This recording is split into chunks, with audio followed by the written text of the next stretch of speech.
Hello friends, welcome back to our channel. இன்றைக்கி இந்த வீடியோவில் அன்றாட லைஃப்பில் தேவைப்படக்கூடிய சில கிச்சன் டிப்ஸும் நம்ம யூஸ் பண்ணக்கூடிய பாத்ரூம் எப்போதும் வாசனையாக இருக்கிறதுக்கு என்ன பண்ணலான்றதை பற்றி டிப்ஸும் இந்த வீடியோவில் நம்ம பார்க்கலாம். நீங்கள் இந்த சேனலுக்கு புதுசாக இருந்தால் சேனலை சப்ஸ்கிரைப் பண்ணிக்கோங்க ஃப்ரெண்ட்ஸ். நான் சொன்ன எல்லா டிப்ஸும் உங்களுக்கு ரொம்பவே யூஸ்ஃபுல்லாக தான் இருக்கும். நான் சொல்கிற இந்த டிப்ஸ்லாம் உங்களுக்கு ரொம்ப யூஸ்ஃபுல்லாக இருக்கும் அப்படின்னா ஒரு லைக் போட்டு பாருங்கள். நான் காய்கறி வாங்கிட்டு வந்தேன். இப்போ காய்கறி எல்லாம் ரொம்ப விலையாக விற்கிது. அதனால் வாங்கிட்டு வர காய்களை நம்ம எப்படி சேவ் பண்ணுறது அப்படின்றத பார்க்கலாம். இந்த மாதிரி நம்ம கேரட் வாங்கிட்டு வரும்போது அந்த கேரட்டோட முனையை கட் பண்ணிவிடுங்க. அதே மாதிரி அடியிலையும் கொஞ்சம் கட் பண்ணிவிடுங்க. கட் பண்ணிவிட்டு கேரட்டை மேலே தோல் சீவிடுங்க. தோல் சீவிட்டு நீங்கள் எடுத்து வைக்கும்போது கேரட் கொஞ்சம் நாளைக்கு நல்லாவே இருக்கும். எல்லாத்தையும் முதல்ல கழுவி எடுத்து வச்சுக்கோங்க. அதுக்கப்புறமா இந்த மாதிரி தோல் சீவிட்டு எடுத்து ஃப்ரிட்ஜில் ஸ்டோர் பண்ணி விடுங்க. அப்போ உங்களுக்கு எவ்வளோ நாளானாலும் கேரட் கெட்டு போகாமல் இருக்கும். இல்லைனா உள்ளே சின்னதாக ஒரு அடிபட்டு இருந்தாலும் உள்ளே அப்படியே கெட்டு போயிட்டே வந்துடும் இந்த கேரட் மட்டும். கேரட் எப்படி வாங்கணும் அப்படின்னா அதில் எந்த ஒரு வெட்டும் இல்லாமல் வாங்கணும். அப்போ தான் கேரட் நல்லாயிருக்கும். அதே மாதிரி இந்த கேரட்டை தோல் சீவும்போது அதனுடைய டஸ்ட்டெல்லாம் கீழே விழாமல் இருக்கிறதுக்கு இந்த ஆயில் கவர், காலியான ஆயில் கவரை நம்ம யூஸ் பண்ணிக்கலாம். அது தரை எதுவுமே அழுக்காகாமல் அப்படியே அந்த டஸ்ட் எல்லாத்தையும் அதில் போட்டு எடுத்து நம்ம குப்பையில் போட்டுடலாம். அது மாதிரி செய்கிறதுனால நம்மளுக்கு டைல்ஸ் எதுவுமே வீணாகாமல் இருக்கும்.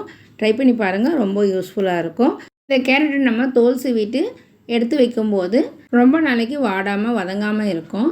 அப்படியே வதங்கிற மாதிரி இருந்துச்சுன்னா கொஞ்சம் நேரம் தண்ணியில் போட்டுட்டு நம்ம எடுத்து அரிஞ்சிக்கலாம். கேரட்டு மேலே சீவின தோல் எல்லாத்தையும் நம்ம செடிகளுக்கு போட்டால் நல்ல உரமாகவும் மாறும். ட்ரை பண்ணி பாருங்கள், ரொம்ப யூஸ்ஃபுல்லான டிப்ஸ் இது. அதே போல் நம்ம வாங்கிட்டு வர வெண்டைக்காவை தலையையும் வாழையும் கட் பண்ணிவிட்டு ஒரு டைட்டான கவரில் போட்டு மூடி வச்சிட்டோம்னா ஒரு வாரம் வரைக்கும் அந்த வெண்டைக்காய் முத்தாமல் அப்படியே இருக்கும். நம்ம வாங்கிட்டு வந்தவொடனே அப்படியே எடுத்து நம்ம கவரில் போட்டு வச்சோம்னா வெண்டைக்காய் ஒரு வாரம் கழிச்சு எடுத்து பார்க்கும்போது வெண்டைக்காய் முத்தி போயிருக்கும். அதனால் நம்மளுக்கு அதை யூஸ் பண்ணவே முடியாது. அதனால் இந்த டிப்ஸ் ரொம்பவே யூஸ்ஃபுல்லாக இருக்கும். ட்ரை பண்ணி பாருங்கள்.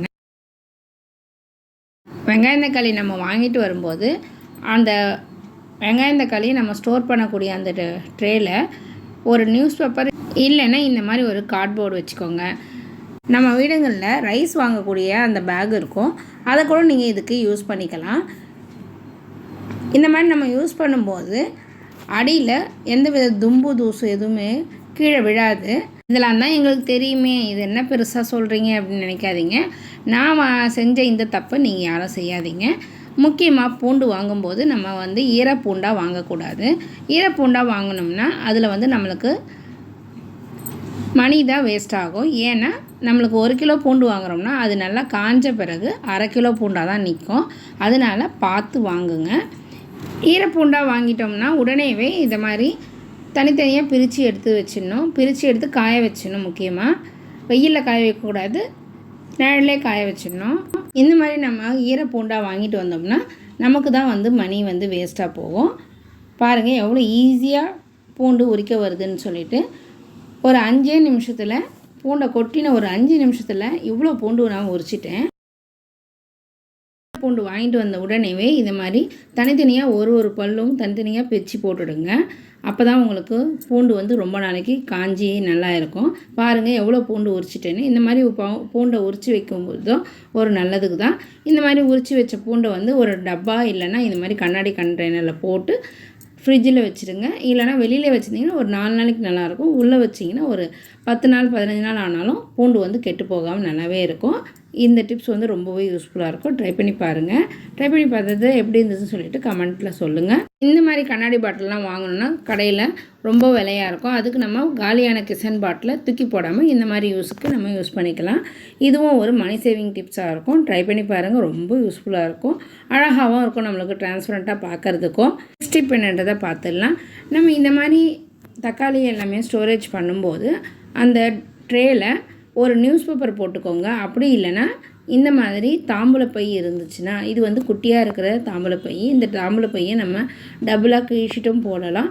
இல்லைன்னா இதை அப்படியே கூட நம்ம போட்டு யூஸ் பண்ணோம்னா நம்மளுக்கு டபுள் லேயர் மாதிரி கிடைக்கும். இது மாதிரி இருக்கும்போது நம்மளுக்கு தக்காளியை நல்லா கவுத்து வைங்க. அது மேலே இந்த மாதிரி கவுத்து வைக்கிறது எதுக்குன்னா அந்த காம்பு பகுதியில் ஈரத்தன்மை இருந்துகிட்டே இருக்கும். வெளியில் இருக்கிற அந்த சூடான காற்று படும்போது தக்காளி வந்து சீக்கிரமாக கெட்டு போகிறதுக்கு காரணமாக இருக்கும்.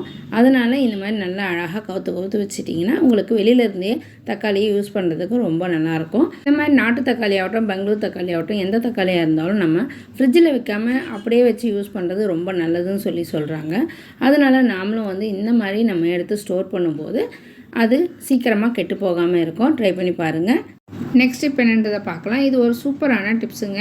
கடுகில் சாஃப்ட் டச் ஊற்றி பாருங்கள், நீங்களே ஆச்சரியப்பட்டு போவீங்க. இதுக்காக நீங்கள் வெள்ளைக்கடுகு தானே இல்லை, கருப்பு கடுகு கூட நீங்கள் எடுத்துக்கலாம். இந்த வெள்ளைக்கடுகை மிக்சியில் போட்டு நல்லா பொடி பண்ணி எடுத்துக்கோங்க. இல்லைன்னா இடிக்கல் இருந்ததுன்னா இடிக்கல்லில் நல்லா இடித்து எடுத்துக்கோங்க. இதை இடித்து இந்த வெள்ளைக்கடுகை வேஸ்ட்டான ஒரு கண்டெய்னரில் சேர்த்துப்போம்.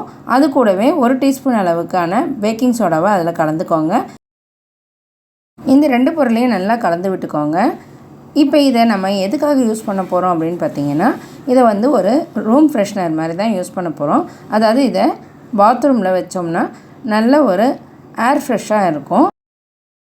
இந்த மாதிரி செய்கிறதுனால நம்மளுக்கு பாத்ரூம் எப்போதும் சுத்தமாகவும் கொசுக்கள் தொல்லையிலேருந்தும் விடுபடலாம். சாஃப்ட் டச் கலந்துக்கிறேன். நீங்கள் வேணால் கம்ஃபர்ட்டோ இல்லைன்னா சென்ட்டு மாதிரி ஏதாவது இருந்தால் கூட நீங்கள் அதில் கலந்துக்கலாம். இதையும் நல்லா அது கூடவே நல்லா கலந்து விட்டுடுங்க. இந்த 3த்தையும் கலந்த பிறகு இந்த பாக்ஸோட மூடியில் சின்ன சின்ன ஹோல்ஸ் மாதிரி பின்னில் போட்டுக்கோங்க. அப்படி இல்லைன்னா உங்கள்கிட்ட ஃபாயில் கவர் இருந்துச்சுன்னா அதை கூட நீங்கள் மேலே மூடிட்டு ஒரு ரப்பர் பேண்ட் போட்டு அதில் கூட நீங்கள் ஹோல்ஸ் மாதிரி போட்டுக்கலாம். இது 2மே இல்லை அப்படின்னா நம்ம வீட்டில் இருக்கக்கூடிய சாதாரண கவரையும் அது மேலே போட்டு ரப்பர் பேண்ட் போட்டுட்டு அதில் குட்டி குட்டி ஹோல்ஸ் மாதிரி நம்ம பின்ன வச்சு குத்திக்கலாம். அதுவும் உங்களுக்கு நல்லாவே இருக்கும், ஈஸியாக இருக்கும். அந்த பாக்ஸோட மூடி இல்லாததுனால நான் கவர் வச்சு தான் மூடிக்கிட்டேன். அதில் குட்டி குட்டி ஹோல்ஸ் மாதிரி போட்டு அதை மூடி ஒரு ரப்பர் பேண்ட் போட்டுக்கிட்டேன். இப்போ இது டைட்டாக மூடின இந்த கண்டெய்னரை எடுத்துகிட்டு போய் நம்ம யூஸ் பண்ணக்கூடிய பாத்ரூமில் தான் வைக்க போகிறேன். இப்போ இந்த கவரில் குட்டி குட்டி ஹோல்ஸ் மாதிரி பின்ன வச்சு குத்திக்கிறேன். இதனால் நம்மளுக்கு எப்போதும் பாத்ரூம் வந்து நல்ல வாசனையாக இருக்கும். ட்ரை பண்ணி பாருங்கள், ரொம்பவே யூஸ்ஃபுல்லானதாக இருக்கும் நம்மளுக்கு. இதை வந்து நீங்கள் 10 நாளைக்கு ஒன்ஸ் நீங்கள் மாற்றிட்டிங்கன்னா இதில் எந்த ஒரு ஃபங்கஸும் வராது. அப்படி இல்லைன்னா அதில் குட்டி குட்டி புழுக்கள் மாதிரி வர ஆரம்பிச்சிடும். அதனால் நீங்கள் வந்து ஒரு 10 நாளைக்கு ஒன்ஸ் இதை நீங்கள் மாற்றிடுறது நல்லது. எந்த ஒரு செலவும் இல்லாமல் நம்ம வீட்டில் இருக்க பொருளை வச்சு பாத்ரூமை நல்லா வாசனையாக வச்சுருக்கிறதுக்கு இந்த டிப்ஸ் ரொம்பவே யூஸ்ஃபுல்லானதாக இருக்கும். ஓகே ஃப்ரெண்ட்ஸ், இந்த டிப்ஸ் எல்லாமே உங்களுக்கு ரொம்ப யூஸ்ஃபுல்லாக இருந்துச்சுன்னா ஒரு லைக் போட்டு பாருங்கள். உங்கள் ஃப்ரெண்ட்ஸ் அண்ட் ஃபேமிலி யாருக்காவது யூஸ் ஆகும் அப்படின்னா ஷேர் பண்ணி விடுங்க ஃப்ரெண்ட்ஸ். நெக்ஸ்ட் வீடியோவில் பார்க்கலாம் ஃப்ரெண்ட்ஸ். தேங்க்ஸ் ஃபார் வாட்சிங். பாய்.